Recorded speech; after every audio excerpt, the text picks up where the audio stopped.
बिस्मिल्लाहिर्रहमानिर्रहीम। अस्सलाम वालेकुम। मैं हुसैमा दाल सब्ज़ी के साथ। तो आइए नाज़रीन, आज रमज़ान की मुनासबत से आपके लिए एक क्रीमी चाट की रेसिपी मैं लेकर आई हूँ।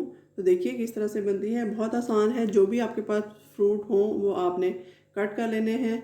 उसमें ड्राई फ्रूट्स डालेंगे और 1 कप के करीब मैंने दही लिया है। इसमें 2 से 3 टेबल स्पून मैंने इसमें क्रीम ली है, कोई भी क्रीम यूज़ कर सकते हैं। और 2 टेबल स्पून इसमें मायो जाएगी और 2 टेबलस्पून इसमें शुगर पिसी हुई जाएगी, हाफ़ टी स्पून नमक, हाफ़ टी स्पून काली मिर्च और half tea spoon white paper इसमें जाएगी। तो चलिए स्टार्ट करते हैं।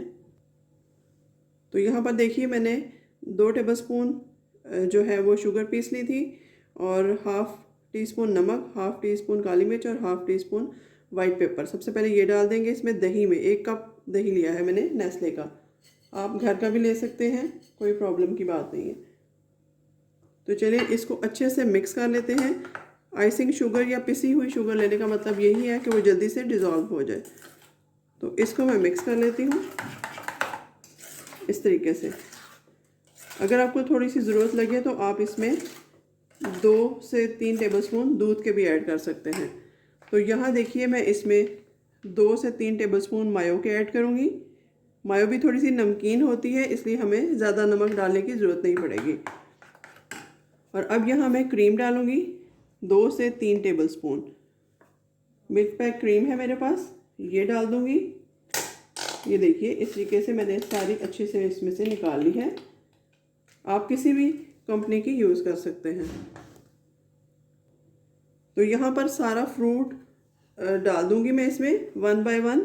ये किशमिश भी ली है, ये भी डाल दूँगी। ये मेरे पास स्ट्रॉबेरी है, अनार हैं, 2 से 3 बनाना लिए हैं, हाफ़ कप तकरीबन सारा फ्रूट है। खरबूजा है, सेब है और इसमें वो जाएगा अमरूद। ये सारी चीज़ें मैंने इसमें ऐड कर दी हैं। अब इसको अच्छी तरह से मिक्स कर लेते हैं और हमारी जो क्रीम चाट है या दही चाट भी आप कह सकते हैं, वो रेडी है। आपने देखा किस कदर जल्दी से झटपट तरीके से हमने बनाई है और ये खाने में भी बहुत ही मज़ेदार होगी। तो आप इस रेसिपी को ज़रूर ट्राई कीजिए। अगर आपको अच्छी लगे तो आप इसका फ़ीडबैक मुझे ज़रूर दीजिएगा। मिलते हैं नई रेसिपी के साथ, तब तक के लिए अल्लाह हाफ़िज़।